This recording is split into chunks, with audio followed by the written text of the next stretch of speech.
Hello, Hello! le monde! Ça fait longtemps, nous revoilà. Oui, malheureusement. Nous revoilà pour un autre iceberg. Un iceberg que je voulais faire depuis très longtemps. Il y a des vidéos qui font partie de ce iceberg qu'on a regardé il y a des mois et des mois. Oui, je pense que c'est plus qu'un an.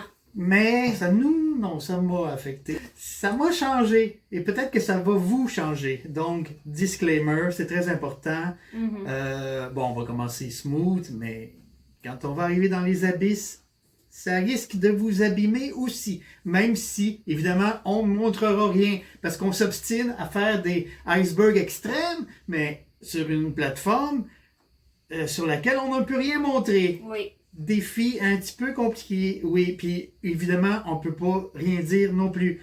Il y a des mots qu'on va devoir biper. Oui. Malheureusement, c'est très désagréable, mais c'est la réalité. Et pourtant, on veut quand même aller dans l'extrême. Le but de cette vidéo, c'est d'aller un peu plus loin que la plupart des icebergs du même thème. Oui, on va aller loin. Oui. Mais comme d'habitude, on va commencer bien smooth.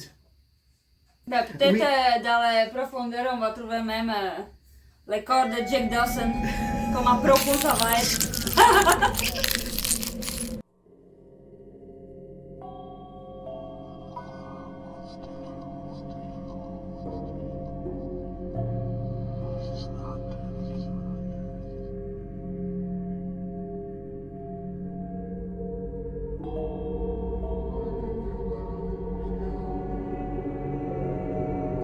Alors, la première entrée de notre iceberg, c'est un film qui t'a marqué, toi, Blair Witch Project, l'original, Oui. de 1999. Pourquoi ça m'a marqué? Parce que c'est fait comme si ça arrivait pour de vrai, que il y a une vraie sorcière, une vraie personne qui est vraiment disparue, parce que c'était dans le journal, c'était dans la TV, c'était partout. Puis moi, j'étais jeune et conne et j'y croyais aux sorcières, puis c'est pour ça, ça m'a marqué en tabarnouche.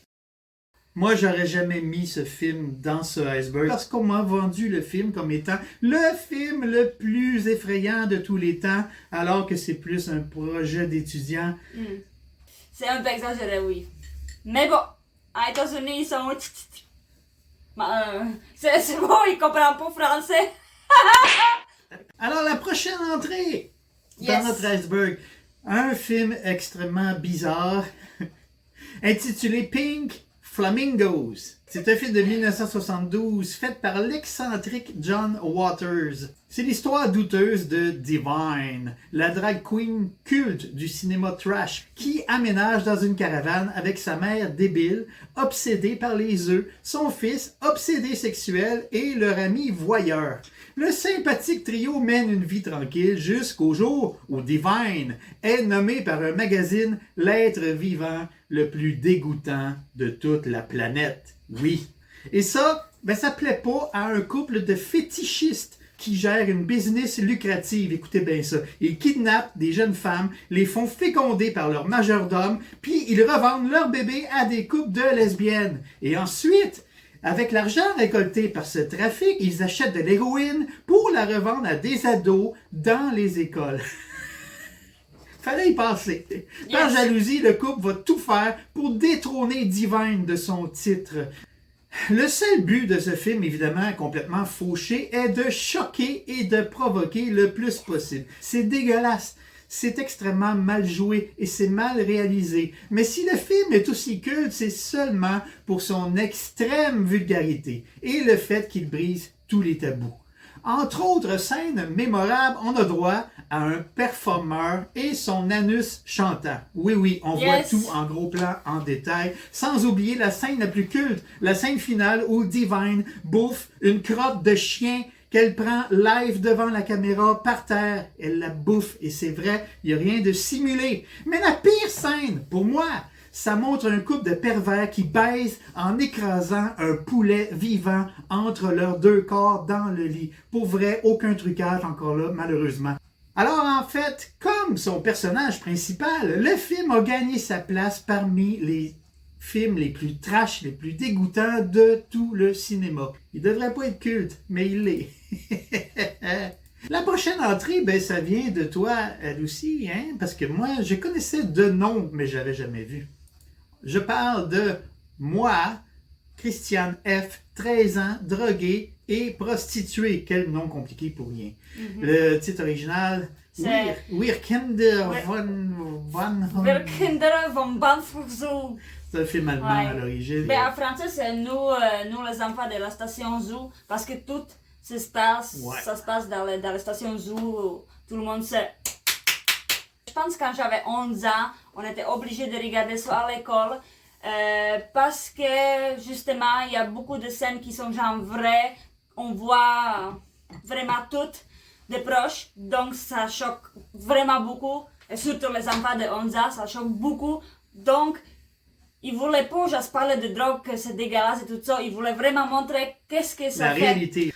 En gros, ça raconte l'histoire tragique d'une ado un peu perturbée par le divorce de ses parents. Elle suit ses amis. Ça commence vraiment innocemment, mais c'est évidemment une suite d'événements qui l'entraînent dans l'enfer. Alors bref, c'est un film brutal, mais c'est la réalité. Ils avaient juste David Bowie. Yeah! Oui.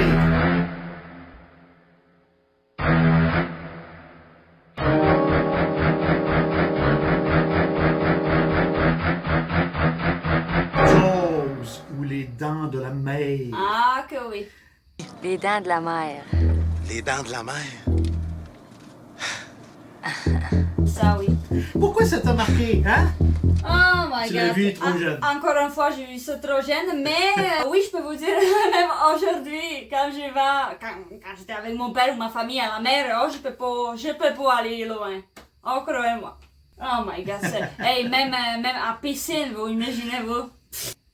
Spielberg est un génie, c'est un classique. Alors, c'est mon tour. La prochaine entrée, c'est moi. Ça m'a marqué. Je suis pas le seul, je pense, à avoir été marqué par ce film. Je parle de The Shining. Yay, classique. Stanley Kubrick. Avant de voir ce film, pour moi, l'horreur, c'était Jason avec sa grosse machette, la tronçonneuse de Leatherface. C'était rien de subtil. Le fait que ce soit un père de famille, la descente vers la folie meurtrière, ça m'a marqué. La scène, entre autres, où Wendy prend l'œuvre de son mari, qui se résume en une phrase répétée à l'infini. Le degré de folie atteint par son mari, mais depuis le début du film, finalement, la dégradation de la psyché du personnage, c'est claustrophobique, c'est étouffant, c'est dérangeant. Massacre à la tronçonneuse. The Texas Chainsaw Massacre de Tobe Hooper. Le film a été banni dans de nombreux pays. Bien sûr, aujourd'hui, on peut dire que ce film ressemble à une centaine d'autres films, mais je vous garantis qu'à l'époque, rien ne ressemblait à ce film-là. Un film aussi malsain, aussi glauque, aussi mal et fou, et surtout, qui a l'air aussi vrai. Marilyn Burns est de loin la meilleure scream queen ever. La scène du dîner familial, c'est pour moi la scène qui dépeint le mieux la démence à l'écran. Avec un budget extrêmement limité, Tobe Hooper a réussi à marquer pour la vie toute ma génération. La prochaine entrée, encore Kubrick, que voulez-vous? Orange Mécanique. A Clockwork Orange. La première partie du film suit un groupe de délinquants stylés dopés aux amphétamines qu'ils consomment dans du lait. Alors qu'ils battent des sans-abri juste pour le fun. Ils entrent par effraction dans des maisons de riches juste pour agresser et violer les femmes tout en forçant leur mari à tout regarder. Le chef du groupe est un certain Alex Delarge, un voyou psychopathe joué de manière assez étrange mais inoubliable par Malcolm McDowell. Trahi par l'un des siens, Alex se fait arrêter. Et une fois en prison, l'inquiétant ministre de l'Intérieur va lui proposer de tester une toute nouvelle technique de conditionnement psychologique expérimentale extrême destinée à réhabiliter les délinquants criminels en bloquant leur instinct violent. Ce film ressemble à aucun autre film. Non. Le mélange de violence sexuelle au son de la musique classique, un message sociopolitique à la fois satirique et provoquant, ça donne un résultat fascinant mais aussi assez indigeste. Le film a provoqué une énorme controverse, menant à des menaces de mort envers Kubrick et sa famille, jusqu'à ce que Kubrick lui-même fasse retirer son propre film des cinémas britanniques, juste pour sa sécurité et celle de sa famille. Je pense savoir pourquoi le film met aussi mal à l'aise. C'est qu'il n'y a pas de vrai protagoniste au film. Le héros du film est un psychopathe, mais le film nous force à sympathiser avec lui, au moins pendant certaines scènes. Le film est extrêmement pervers pour nous faire ressentir des choses pour un personnage qu'on ne devrait pas sympathiser avec. Et on ressent plein d'émotions contradictoires, on se sent perdu, on se sent changé. C'est un peu psycho. On est rendu à I Spit on Your Grave.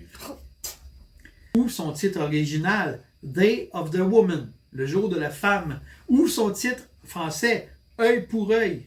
Ou son autre titre français, La vengeance de Jennifer. C'est le film qui a lancé le genre Rape and Revenge, un film qui allait choquer le monde entier. Alors, I Spit raconte l'histoire de Jennifer Hills, une jeune écrivaine en herbe qui se retire dans un pavillon dans les bois pour écrire, mais elle est harcelée et violée plusieurs fois et laissée inconsciente par 4 habitants dégénérés.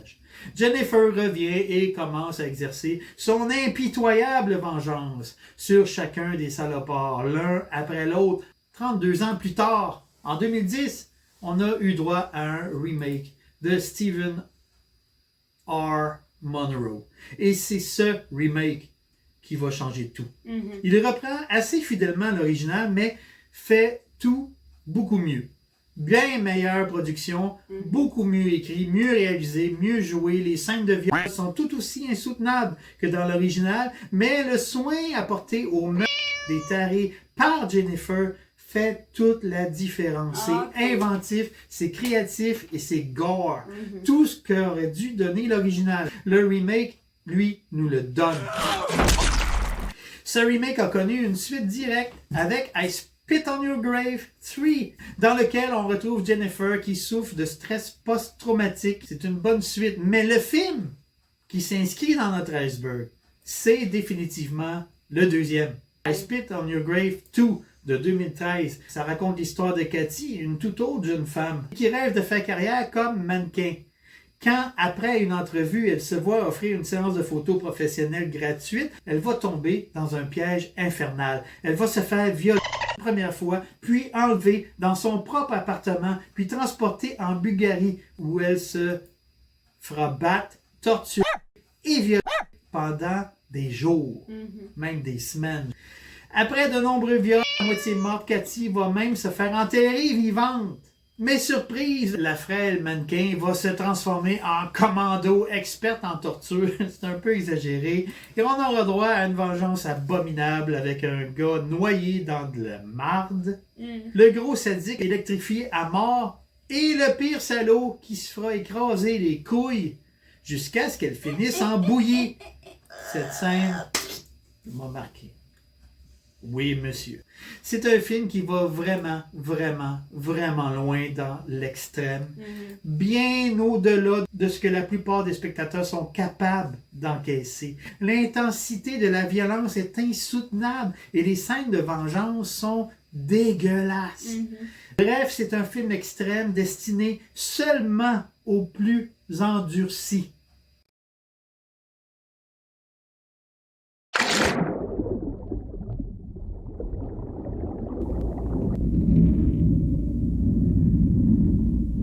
The Hills Have Eyes, un autre remake français. Ben oui, les Français, quand vous vous y mettez, vous êtes capables. Hey! Le remake de 2006 d'Alexandre Aja du film culte de Wes Craven. Et c'est 1000 fois meilleur Mais oui. que l'original. Parce que les frics sont vraiment frics. Il est brutal, graphique et vraiment dérangeant. Cette famille qui va se faire massacrer par un clan de cannibales mutants consanguins va vraiment loin dans l'horreur, le gore, un film malsain qui vous donne tout ce que vous pensez vouloir voir. Et plus, beaucoup plus. C'est bien joué, bien réalisé et mon Dieu que c'est sick. Le fric qui suce le toto de maman avec gants poignée sur son bébé, qu'est-ce que tu veux qu'elle fasse aussi? C'est dégueulasse, avec son livre comme ça, c'est dégueulasse. The Human Centipede 2. C'est en 2009 que Tom Six, un réalisateur originaire des Pays-Bas, a débuté sa trilogie. En gros, c'est l'histoire d'un docteur fou qui entreprend d'enlever 3 individus seulement dans le premier pour créer un mille-pattes humain en cousant chaque individu bouche à anus. Oui, un film qui mérite absolument pas sa réputation de film extrême. Mais 2 ans plus tard, Tom Six est revenu à la charge avec son deuxième opus, qui est une suite / remake méta. Et cette fois, oh boy! Cette fois, tout ce que le premier s'était retenu de montrer, ben il nous le fout en plein sur la gueule. Pas de concession, aucune retenue. Son deuxième opus est tout ce que l'original promettait d'être sans oser l'être. En gros, le film est l'histoire d'un individu mentalement diminué, particulièrement répugnant, toujours en bobette, et complètement obsédé par le premier film, l'original Human Centipede, et il décide de créer lui-même sa propre créature, centipède, mais pas avec 3 individus, avec 12. Ce film est extrêmement dégoûtant et malsain. Autant on voyait rien dans l'original, autant on en voit tellement trop dans le deuxième. À un point tel que même le fan de body horror le plus endurci risque de se sentir nauséeux à un moment ou à un autre pendant le visionnement de ce film. À mon avis, avec ce deuxième essai, Six a réussi son pari de marquer l'histoire de l'horreur au cinéma. C'est un challenge extrême, mais nécessaire pour quiconque qui se considère comme un fan de films d'horreur. Je pense qu'il faut passer par là. Necromantic, un film allemand, un film de série B, qui est devenu culte. Le film raconte l'histoire pathétique et absurde de Rob, un loser dont le travail consiste à ramasser des cadavres, des scènes d'accidents mortels ou de crimes sanglants, ce qui lui permet de subtiliser des parties de corps pour sa collection personnelle, histoire de satisfaire ses pulsions sexuelles. Parce que Rob, tout comme sa partenaire d'ailleurs, est un nécro. Et un jour, il ose ramener un cadavre complet à son appart, histoire de faire une surprise à sa fiancée et de mettre du piquant dans leur vie sexuelle. Et madame est comblée.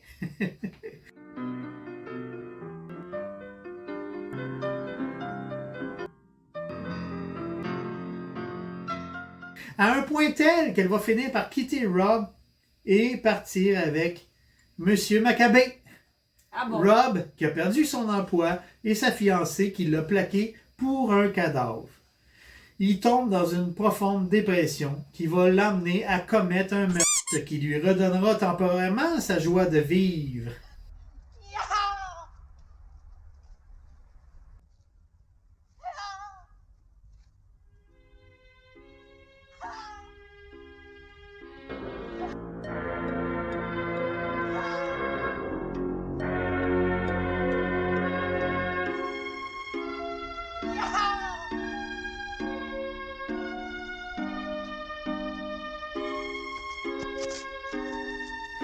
Mais pas pour longtemps, parce que Rob va finir par s'enlever la vie en se poignardant à plusieurs reprises, ce qui va lui donner une énorme érection et une éjaculation explosive.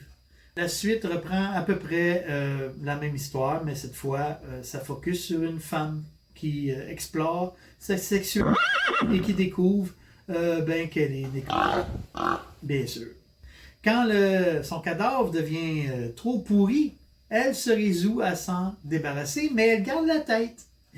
En plein milieu d'une relation sexuelle avec son partenaire, elle le décapite sauvagement et puis va chercher la tête de son amant mort dans son frigo pour la mettre à la place de celle de son nouveau mort. Et là, elle parvient enfin à atteindre l'orgasme. Fin.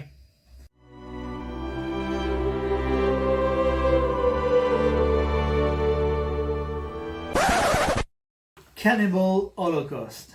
En 1980, Ruggero Deodato a réalisé le film culte Cannibal Holocaust qui raconte l'histoire d'une équipe de sauvetage qui se rend dans la forêt amazonienne pour tenter de retrouver et peut-être de sauver un petit groupe de cinéastes portés disparus alors qu'ils tournaient un documentaire sur une tribu de cannibales. Deodato avait fait croire à la disparition de ses acteurs principaux, mais il ne s'était pas contenté de faire des fausses affiches. Il avait forcé ses acteurs par contrat de littéralement disparaître pendant 1 an.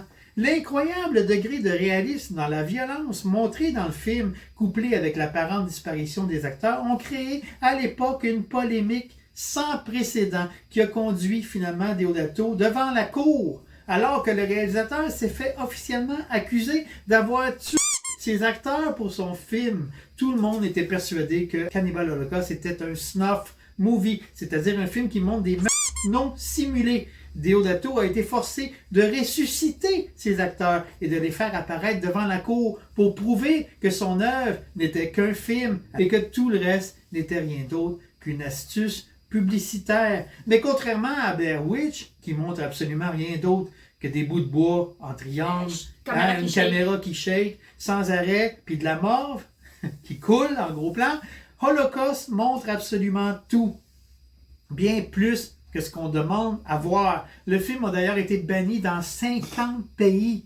Le message du film, c'est que les vrais monstres sont en fait les jeunes blancs qui viennent investir les terres des Autochtones en violant et en tuant leurs femmes et en massacrant leurs animaux. Mais le pire de tout, là où le film dépasse les bornes, c'est que contrairement aux acteurs, tous les animaux qui se font torturer, massacrer et tuer dans le film l'ont été pour vrai devant la caméra.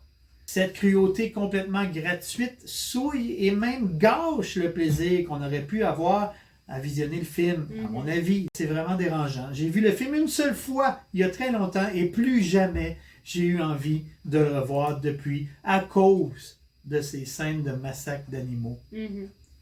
Ce qui nous mène à Salò ou les 120 journées de Sodome. Un autre film complètement dégueulasse et inutile. En 1975, Pier Paolo Pasolini, un réalisateur politiquement engagé et hautement controversé, entreprend d'adapter les 120 journées de Sodome, un livre inachevé que le célèbre marquis de Sade a écrit en prison. Le marquis était perçu comme étant tellement déviant pour l'époque que c'est à lui qu'on doit le mot sadique. Imaginez. Mais Pasolini décide de transformer l'action du livre, qui se passait au 18e siècle, au château de Céline, vers l'Italie en 1943, dans la République de Salò, où les nazis ont installé Mussolini, qui venait de libérer. 4 horribles individus, dont un duc, un évêque, un juge et un président, accompagnés de leurs servants armés, leurs épouses et 4 prostituées s'isolent dans un palais, capturant 9 jeunes garçons et 9 jeunes filles et entreprennent d'abuser d'eux et de les torturer de toutes les façons possibles durant 120 jours, 4 mois.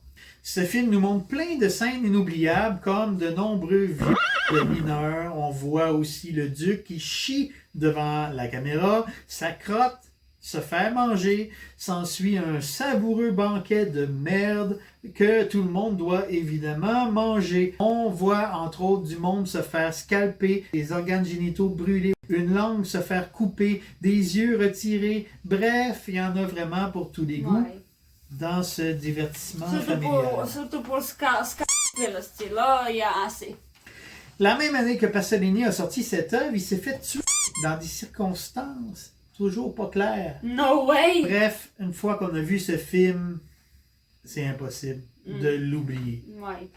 Un autre film dérangeant, A Serbian Film, un film serbe, oui, de 2010. C'est le premier film, puis peut-être le dernier, réalisé par Zordan Zazojevic. Srdjan Spasojevic. Ce film est facilement l'un des plus controversés du cinéma. Il a été interdit dans de nombreux pays. En gros, le film raconte les déboires de Miloš, un ancien acteur de film X, maintenant marié et père d'un enfant, qui a bien du mal à joindre les deux bouts. Un beau jour, une ancienne collègue lui apprend qu'une de ses connaissances aimerait le rencontrer pour lui parler d'un projet qui pourrait lui rapporter pas mal de pognon. Miloš rencontre donc Vokmir, un producteur charismatique qui lui propose un contrat juteux pour ce qu'il considère être un projet révolutionnaire dont il refuse de donner les détails. Miloš hésite mais finit évidemment par signer le contrat. Mais il n'a aucune idée de ce qui l'attend réellement. Il va se faire droguer. Et plus tard, sous l'effet de cette drogue, il va décapiter la mère d'une petite fille, puis violer son cadavre. Il se fera lui-même violer pendant son sommeil, puis il assistera au viol d'un bébé. Puis il viole son propre fils pendant que son frère viole sa femme. Alors, face à l'immense polémique qu'a causé le film, son réalisateur a expliqué qu'enfant, il a été traumatisé par les guerres de Yougoslavie. Il a toujours voulu faire le film le plus dégueulasse, le plus révoltant possible pour canaliser toutes ses souffrances. Je pense qu'il a réussi son coup et que, grâce à son film, plein d'autres gens à travers le monde ont été traumatisés à leur tour.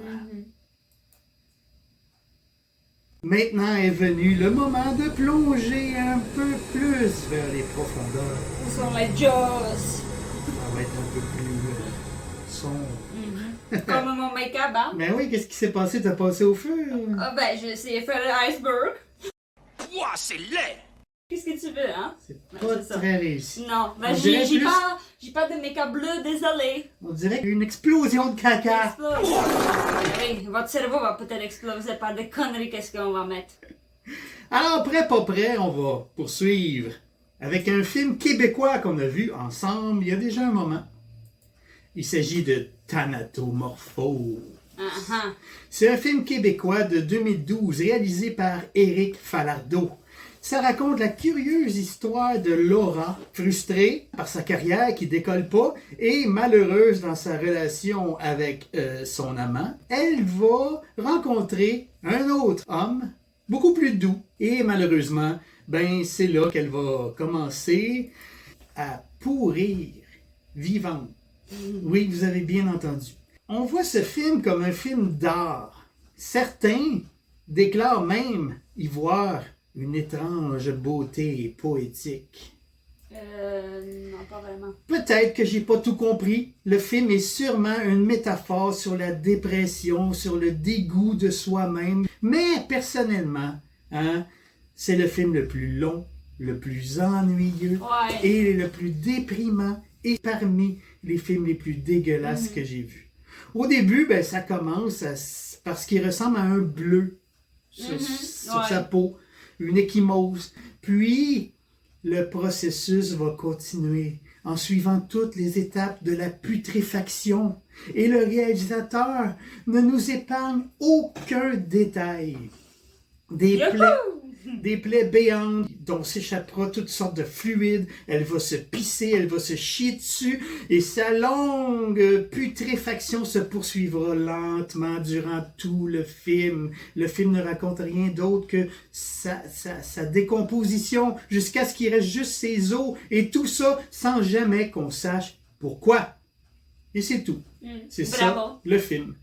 Je vous recommande pas ce film. C'est un très long, un interminable et pénible film expérimental et tordu. On enchaîne avec un documentaire cette fois qui s'appelle Earthlings. Je pense que tu l'as pas vu parce que tu serais pas capable de le voir. Non. C'est un documentaire de 2005 réalisé par Sean Monson, un producteur et cinéaste américain. aussi un environnementaliste et activiste pour les droits des animaux. Alors, vous voyez un peu où on s'en va avec ça. Il a produit un documentaire choc qui montre la façon absolument dégueulasse et révoltante dont on traite les animaux, avec une cruauté sans limite. Oui, que ce soit dans les fermes industrielles, les animaleries, les usines à chiots, l'industrie du vêtement ou bien sûr les laboratoires de recherche. Le film est narré et commenté par Joaquin Phoenix, qui a déjà dit en entrevue que de tous les films auxquels il a participé dans sa longue carrière, c'est ce film dont les gens parlent le plus. Le philosophe américain Tom Reagan a dit que pour tous ceux qui regardent ce documentaire, leur vision du monde ne sera plus jamais pareille. C'est quelque chose, hein? Et comme je l'ai moi-même vu, ben je peux vous confirmer que c'est bien vrai. On a honte d'être des humains. C'est extrêmement dérangeant. Mais tout le monde devrait voir ce documentaire. Si je dis pas arrêter de manger la viande, mais je dis on traite bien, on fait pas de gaspillage. Pourquoi le monde il doit acheter 70 œufs par fucking semaine? What's wrong with you people? Arrêtez putain, t'as pas besoin beaucoup de viande, t'as besoin 60 grammes de viande et le reste de légumes. Ouais. Si, c'est tout, il faut juste pas exagérer, c'est tout. Ouais. Après les animaux pourraient être peut-être mieux traités. Merci, c'est mon message à vous passer. C'est bien dit. T'as probablement le pire maquillage que j'ai jamais vu, mais ton propos est sensé. Oui. Alors, on enchaîne avec quelque chose de complètement différent. Et je pense aux appels 911, parce que dès qu'on appelle le 911, comme vous le savez, notre appel est enregistré. Et parfois, ça peut prendre des directions dérangeantes. C'est éprouvant à écouter. Certains m'ont marqué plus que d'autres. J'en ai retenu juste 2 parmi ceux qui m'ont perturbé le plus.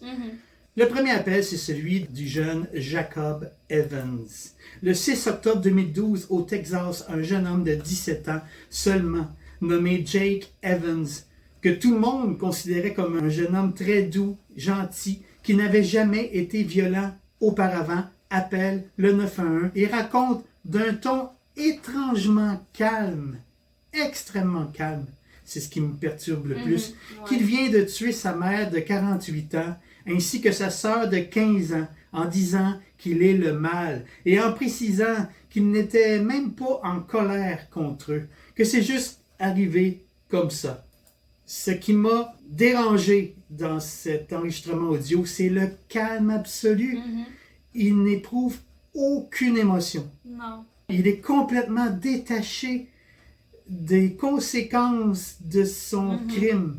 Et c'est ce qui... Aucun amour, rien. C'est ce qui donne froid dans le dos. On écoute l'appel. Ponce County 911, where is your emergency? My house. Okay, what's the emergency? I just killed my mom and my sister. What? I just killed my mom and my sister. You just killed your mother and your sister? How did you do that? I shot him with a .22 revolver. Do you, is there any reason that you were so angry at your mother and your sister? I don't know. I wasn't. It's weird. I wasn't even really angry with them. It just kind of happened. I've been kind of planning on killing for a while now. The two of them, or just anybody? Pretty much anybody. Why? Obviously, you know, I'm pretty, I guess, evil, but that's, whatever. Il a dit qu'il voulait savoir ce que ça faisait de tuer sa famille, parce que ça avait l'air facile pour le jeune Michael Myers dans le film, le remake de Halloween de Rob Zombie de 2007, qui l'a marqué un petit peu beaucoup, je pense. Un peu, oui. Jacob Evans a d'abord été jugé inapte à subir son procès, puis après un séjour de 3 ans en hôpital psychiatrique, il a finalement été jugé capable de comprendre les charges pesant contre lui et a été condamné à 45 ans de prison. Il purge toujours sa peine aujourd'hui. On enchaîne avec l'appel de Sandra Harold, un peu plus connue. Vous avez certainement entendu parler de son histoire. Alors, c'est le 16 février 2009, en après-midi, au Connecticut, encore aux États-Unis. Une femme nommée Sandra Harold fait un appel au 911 et dit au répondant que Travis, ça c'est son chimpanzé de 13 ans et qui pèse 91 kilos, vient de sauvagement attaquer son amie Charla Nash. Please hurry up! He's killing my girlfriend! What is the problem? He's killing my friend! Who's killing your friend? My chimpanzee! Oh, your chimpanzee is killing your friend. Yes. He ripped her apart! Hurry up! With a gun. Hurry up, please! There's someone on the way. With guns, please! Shoot him! What is the monkey doing? Tell me what the monkey's... He ripped her face off! He ripped her face off? He's trying to attack me! Please, hurry up! Listen to me! They gotta shoot him, please! Please, hurry! L'équipe de paramédicaux est arrivée en premier, mais comme Travis était toujours hors de contrôle, il était enragé, ils ont dû attendre l'arrivée des policiers pour qu'ils maîtrisent Travis avant de pouvoir approcher la victime.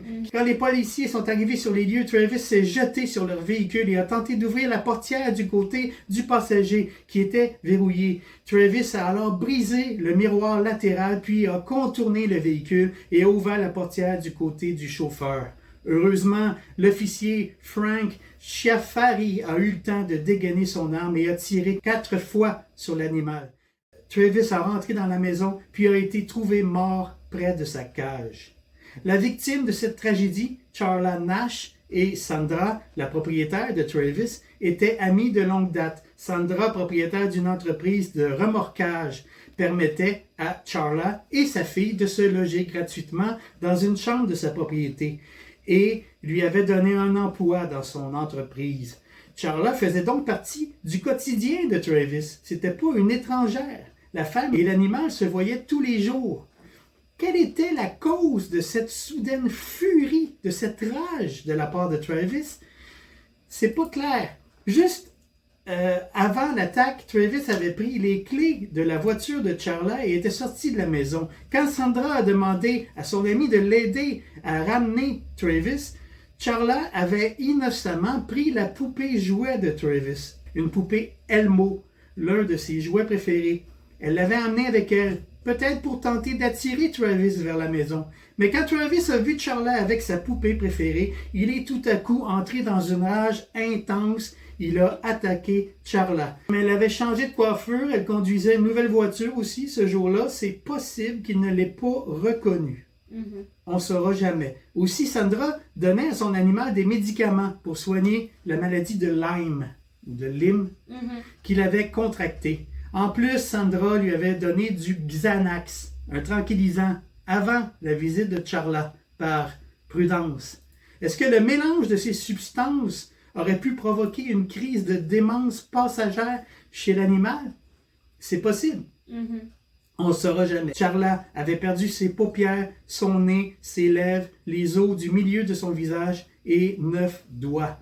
Pour lui sauver la vie, 4 équipes de chirurgiens ont procédé à 7 heures de chirurgie sur la victime. Ils ont pu lui rattacher la mâchoire, mais Charla est demeurée aveugle après coup, suite aux infections qu'elle a subies aux yeux. Elle a montré son visage défiguré à l'émission d'Oprah Winfrey en novembre 2009, ce qui a créé un choc. En mai 2016, Charla a subi une greffe de visage et aujourd'hui, apparemment, elle se porte bien. Sandra, quant à elle, est décédée. Mais tu sais, moi, ça me... Je ne vais pas dire fascine, mais ça me quand même fascine cette histoire parce que, tu sais, les humains, ils pensent toujours que si on a des animaux, depuis qu'ils sont trop petits, ben, ils comprennent que c'est leurs parents. Mais sauf que c'est pas comme ça avec les animaux sauvages. Même si tu as un tigre depuis qu'il est bébé, puis quand il est adulte, c'est son instinct, c'est sûr qu'il va essayer de quelque chose. Puis comme tu dis, le chimpanzé, il avait plein de médicaments et tout ça. Puis je pense que le chimpanzé, peut-être il a pensé, parce que quand tu dis il a changé les cheveux à la voiture, peut-être il l'a pas reconnu. Puis il pensait peut-être que les peluches, ça peut être son fils, parce que les chimpanzés sont vraiment protecteurs pour leurs enfants, pour les petits bébés. Donc peut-être à ce moment, il était tellement drogué qu'il pensait que c'est son petit bébé, puis tu sais, il pensait qu'il donne quelque chose. En tout cas. Christopher Soms, Oh shit! ou le Saint-Esprit. Ben oui, mais ça. Son histoire a déjà fait l'objet d'une autre vidéo qu'on a faite il y a un bon bout de temps. Mais je pense que sa place dans cet iceberg s'impose par elle-même. Ben oui. Ben oui. Le 21 juillet 2021, à Las Vegas, au Nevada, un homme plutôt grand et musclé et barbu vient frapper à la porte d'une maison située sur la 6e rue au sud du centre de Vegas. La femme qui trouvait l'homme suspect ne lui a heureusement pas ouvert la porte. Hein? Elle n'est pas conne. Non. Toute cette scène bizarre a été filmée grâce à un modèle de caméra de surveillance miniature connu aux États-Unis sous le nom de Ring Doorbell. La vidéo montre l'individu qui tente de regarder à l'intérieur de la maison par la vitre de la porte d'entrée et qui dit qu'il a juste quelques questions à poser et qui répète sans cesse les mots « Are you sure? Are you positive? » sans arrêt. Il semble s'adresser directement à la femme comme si elle se tenait juste de l'autre côté de la vitre. Mais non, la femme n'était pas là du tout à ce moment-là. Elle s'était réfugiée dans le fond de sa résidence. L'homme s'adresse à quelqu'un qui n'est pas là. Are you sure? I just rang your doorbell because I have a couple questions for you.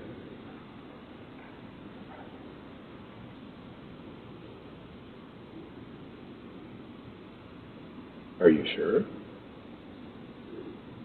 I just rang your doorbell because I have a couple questions for you. Are you sure? What? Are you sure? I just rang your doorbell because I have a couple questions for you. Are you sure? Are you positive? Are you sure? I just have a couple questions for you. Are you sure? Are you positive? I just have a couple questions for you. Are you sure? Are you positive? Are you sure? Are you absolutely certain?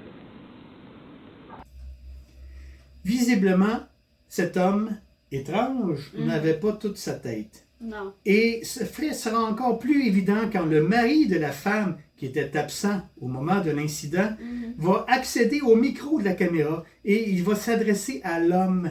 Il lui demande ce qu'il veut. C'est là que l'étrangeté de la situation atteint son paroxysme. Le barbu s'approche de la caméra très calmement et explique au mari qu'il est simplement venu pour la fille dans la maison, en précisant qu'il veut la violer et la tuer. Il dit ça sur un ton complètement détaché, comme s'il disait qu'il est venu pour distribuer des circulaires. So who are you? What? Yeah? Are you sure? Who are you? Hey, I just had a couple questions. I just wanted to ask you about TV show. Yeah, can you hear me? What I'm looking for is for the girl that's in the house to come out here because I'm going to rape her and kill her. Can you have her open the door? I'm going to rape and kill the girl that's on the other side of this door when she lets me in. I want to rape her and kill her because I have a knife and a gun. Yeah, and I'm going to knock on her door again. All right.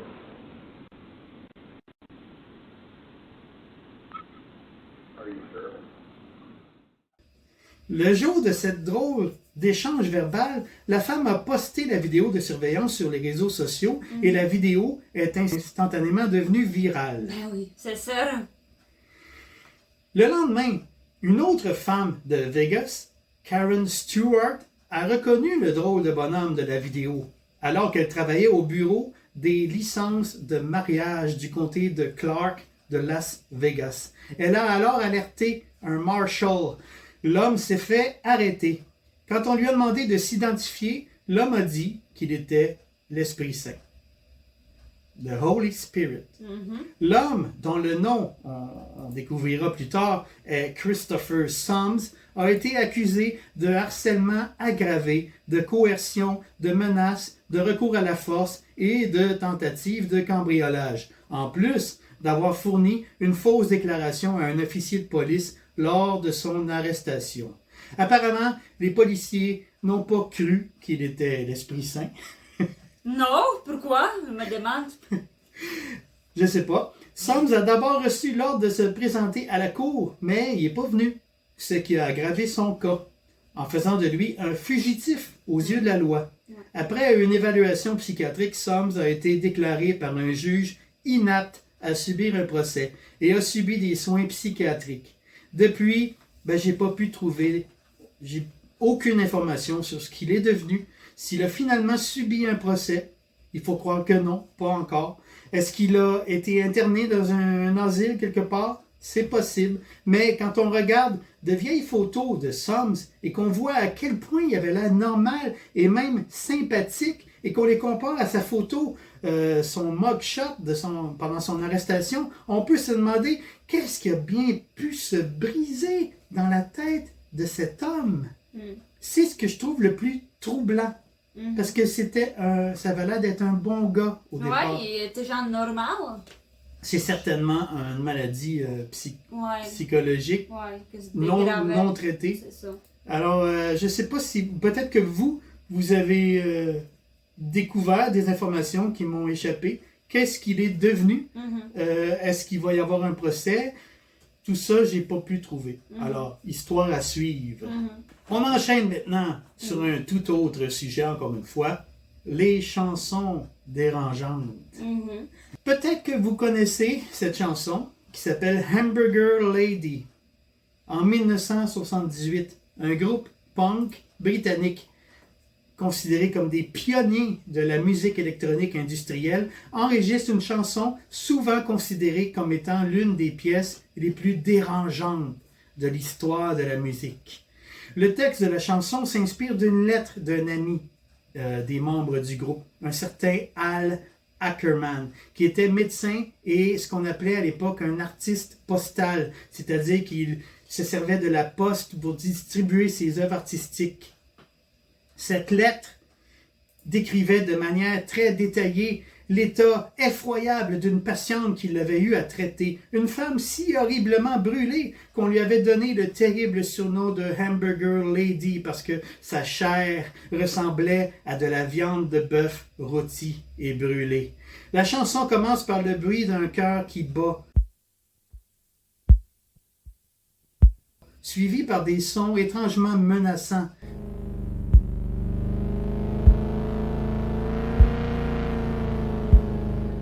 Puis de la voix distorsionnée de Genesis P. Orridge, l'un des membres du groupe, qui lit la description de la dame Hamburger sur un ton monotone, dépourvu de toute émotion.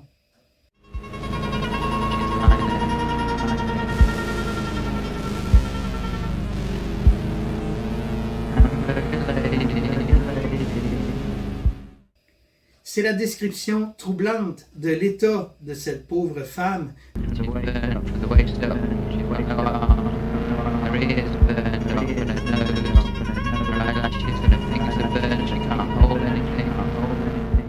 mixée à cette musique si étrange et cette ambiance oppressante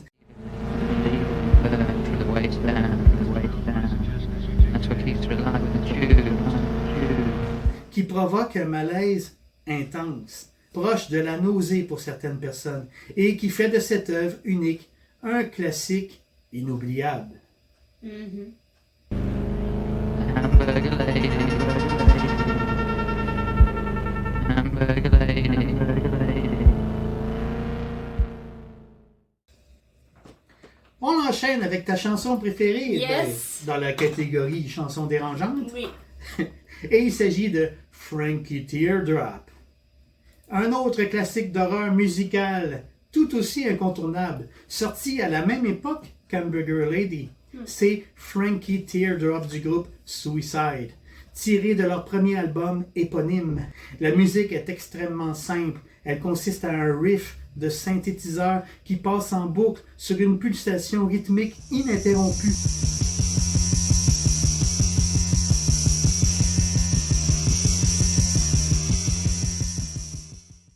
La chanson raconte l'histoire tragique de Frankie, un jeune époux et père de famille, employé d'usine. He's working in a factory. He's just trying to survive. Qui perd son travail, tombe dans une grave dépression. Frankie is so desperate. Jusqu'à ce qu'il tue sa femme et leur enfant et se fait sauter la cervelle. Frankie picked up a gun. Frankie looked at his wife. Shot her. Pointed at the 6-month-old kid in the crib. Frankie with the gun to his head.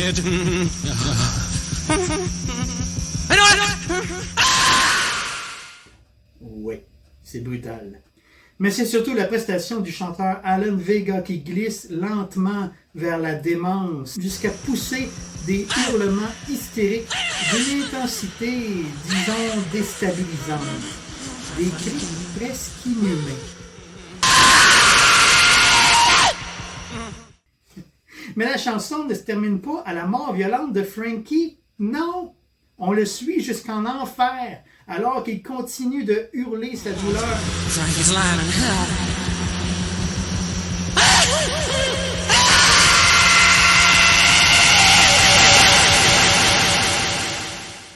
Jusqu'à ce que le narrateur termine son récit en disant que nous sommes tous des Frankie. We're all Frankies. We're all lying in hell. Come on, get up.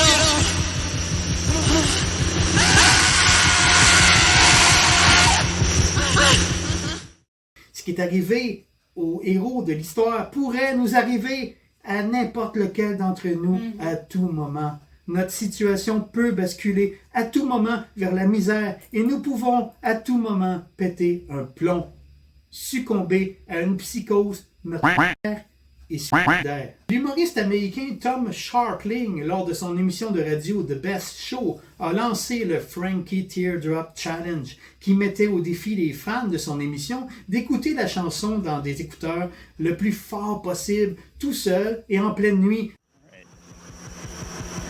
Now, Evan, I dare you, close your eyes.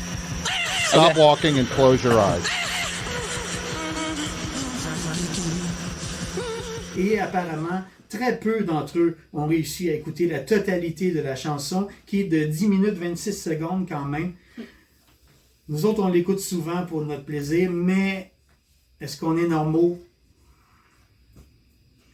Définir les mots normaux. On enchaîne avec, encore une fois, je saute d'un média à un autre. Mm-hmm. Et là, on parle de court-métrage expérimental. Il s'agit de Putrid Sex Object. Ce court-métrage, réalisé par un certain Matt McKay, met en scène un artiste, Alexandro Guerrero, alias Tristle Harlequin. Ah bon? Alors, le court-métrage commence avec une personne qui porte une robe, qui marche tranquillement dans un établissement abandonné, plongé dans le noir, et qui trouve la tête d'une vache décapitée et en putréfaction. Mais c'est juste le début. Attendez pour voir. Mm-hmm. La personne commence à se décorer avec une partie de la chair pourrie. La personne est en fait un homme avec tous les attributs d'un homme. Mm-hmm.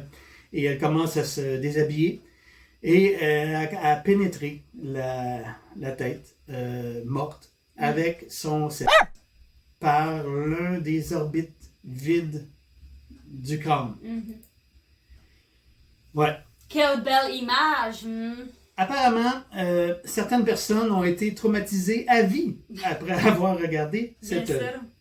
C'est absolument dégueulasse. Mais tu sais, je me demande, est-ce que ça graine à tomber, Colis? Il a ding ding ding, la tête morte pourrie. Non, le performeur dit que il faisait ça presque quotidiennement. Il Mais il y a des faisait des bactéries. performances sur scène pour vivre. Pour lui, c'était juste de la viande. Oui, mais il y a des bactéries quand tu pourris, Oui. ben tu sais, c'est pas. D'ailleurs, c'est il pas est mort. propre. Il est mort jeune. Ben, j'espère qu'il est mort Je sais que pas ça graine à tomber. Si j'ai bien compris, il était séropositif, mais je suis pas certain. Mais bon, je sais pas s'il aurait dit la même chose si ça avait été le crâne d'un être humain, si c'était juste de la viande. Oh, oh.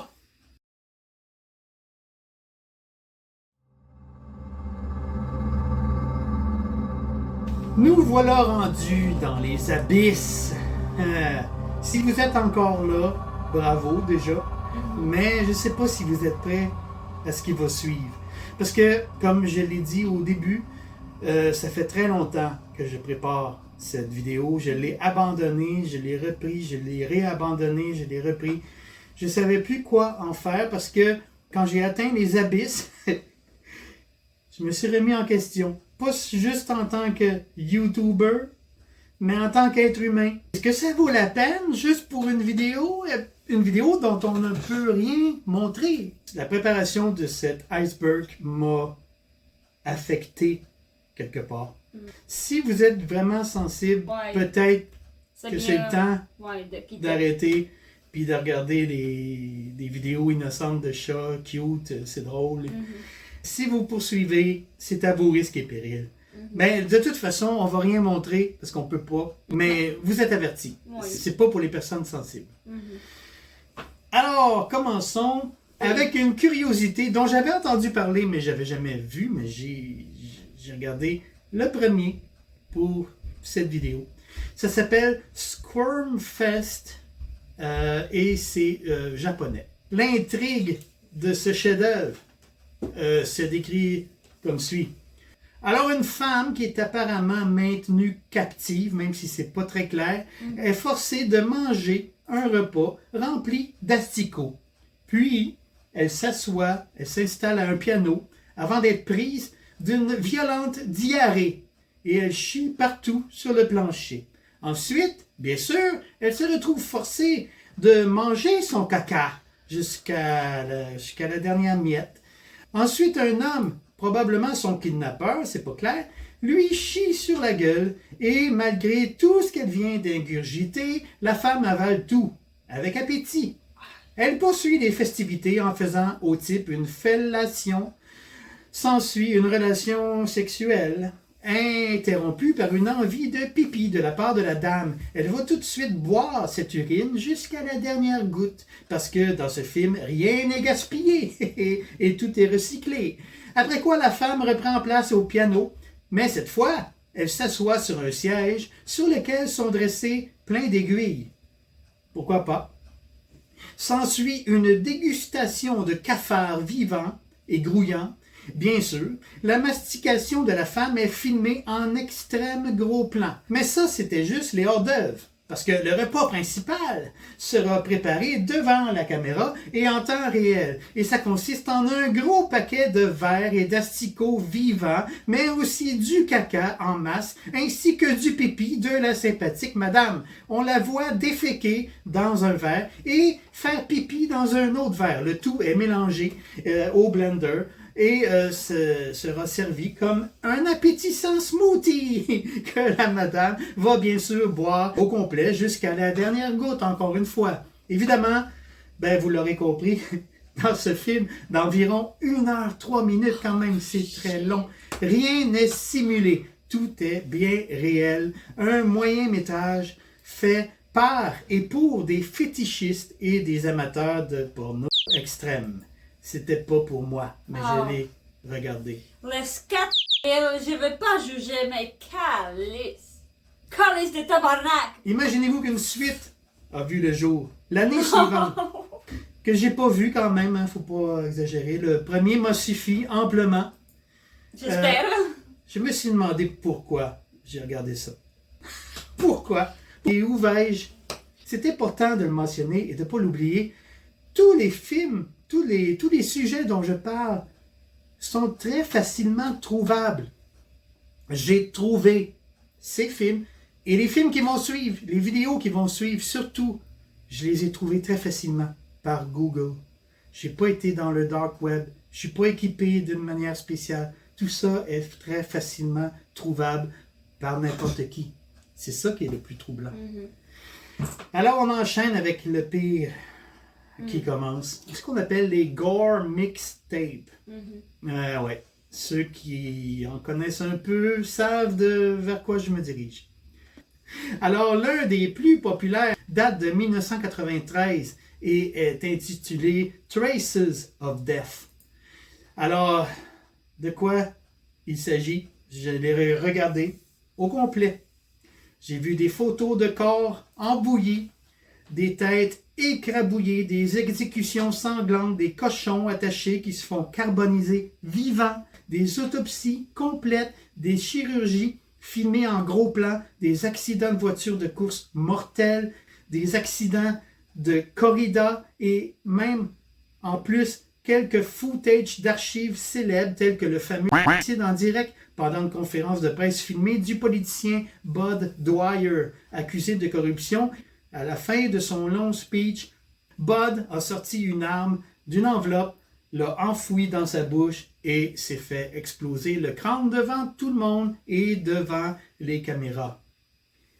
Alors, dans ce film de montage, ce passage est évidemment montré plusieurs fois, sous plusieurs angles, au ralenti. Voilà. Mais, évidemment, il y a pire. Et je pense à Stars of the YNC. Non, pas du tout. Ah. Le YNC, c'était un site gore obscur. Ces vidéos consistent à une compilation des best-of ou des worst. Alors, évidemment, ici, on va encore plus loin dans les vidéos extrêmes, dans lesquelles on voit, entre autres, des scènes d'accidents ultra gore, évidemment, encore une fois, des corps déchirés en morceaux, dont certains bougent encore, des corps déchiquetés sur des rails de chemin de fer, de vraies scènes de meurtre, gore et sanglantes, des hommes encore vivants avec toutes leurs entrailles dehors, beaucoup d'exécutions extrêmes, une femme qui brutalise son bébé live devant une caméra, tout ça sans aucune censure, sans floutage, sans rien. Brut. Oui, monsieur. Mais j'ai trouvé encore pire. La série MD Pope ou The Most Disturbed Person on Planet Earth. Oh my God. Le charmant personnage derrière ce pseudonyme se fait aussi appeler Thomas Extreme Cinema Gore. Et son œuvre consiste en 3 très longs métrages, totalisant plus de 9 heures d'extraits de sa collection personnelle de vidéos extrêmes. Tout comme The Stars of YNC, les films MD Pope contiennent beaucoup d'exécutions et d'accidents ultra gore, mais en y ajoutant des scènes de porno extrêmes, ben oui, pourquoi pas, hein? Beaucoup de scènes de sketch-film, des personnes qui se placent sous le derrière d'autres personnes qui ont la diarrhée et qui avalent tout ce qui sort. Mais il y a aussi des scènes d'automutilation en masse, des malades qui se castrent tout seuls, oui, et se coupent le scrotum, tout en décrivant la procédure comme un do-it-yourself. Et ils s'extraient eux-mêmes leurs testicules. Comme s'il fait un dessin beau, voilà. Oui. Ici on fait un petit soleil. Prenez un crayon jaune. Il y a une autre personne qui, devant nous, sans aucun trucage, se coupe le pénis en 2 dans le sens de la longueur. Comme le serpent. Il y a la célèbre vidéo One Guy, One Jar. Peut-être qu'il y en a qui savent. On met ça dans notre... Qui met en scène un fétichiste qui s'insère un énorme pot maçon dans son trou. Mais sauf que ça pète, hein? Et il Parce casse. Et il casse une fois qu'il est inséré de toute sa longueur dans son rectum. Oui. Mais il perd pas son calme, Non, il reste non. complètement, tout est sous Ça contrôle. saigne partout, c'est pas Et il grave. commence à enlever Tranquillement. bout par bout tous les éclats de verre. Genre, no problem, dude. Alors qu'une fontaine de sang Complètement. gicle de partout, c'est... Ah. Comprends pas. Une vidéo en particulier nommée Two Guys, One Horse montre le derrière de Mr. Hans, de son vrai nom Kenneth Pinion, qui est penché par en avant et qui se fait brutalement défoncer par l'étalon. C'est la façon la plus correcte de le dire. Ouais. Après avoir tourné cette vidéo, Kenneth s'est trouvé dans un état critique. Non, sans blague. Quelle surprise. Et il a été conduit à l'hôpital, où il est décédé, peu de temps après d'une perforation du côlon. No way. J'ai pas d'autres commentaires. C'est pathétique, Oui. c'est navrant et c'est Mais troublant. c'est malade, là. C'est vraiment malade. C'est de loin la plus célèbre vidéo du genre et je parle de One Lunatic, One Ice Pick. Ça montre un jeune homme nu et ligoté dans un lit. Nous voyons ensuite un cadavre qui se fait démembrer par un autre jeune homme qui se branle ensuite en se servant du bras découpé de la victime. Alors on voit aussi le jeune homme découper de la chair du cadavre avec un couteau et une fourchette. Bon, comme tout le monde le sait, en tout cas tout le monde qui vit au Québec le savent, cette extravagante vidéo, on va dire, est l'œuvre d'un certain Luca Rocco Magnotta, né en Ontario sous le nom de Eric Clinton Kirk Newman. Magnotta est un psychopathe narcissique, fabulateur qui voulait désespérément devenir célèbre. En invitant dans son appartement du boulevard des Caries, dans le quartier Côte-des-Neiges à Montréal, un étudiant chinois de 33 ans nommé Jun Lin. Bien sûr, c'est son cadavre qu'on voit dans la vidéo. Et oui, après avoir posté la vidéo sur bestgore.com, Magnotta a jeté le torse du cadavre dans le container à déchets de son immeuble. Tout simplement.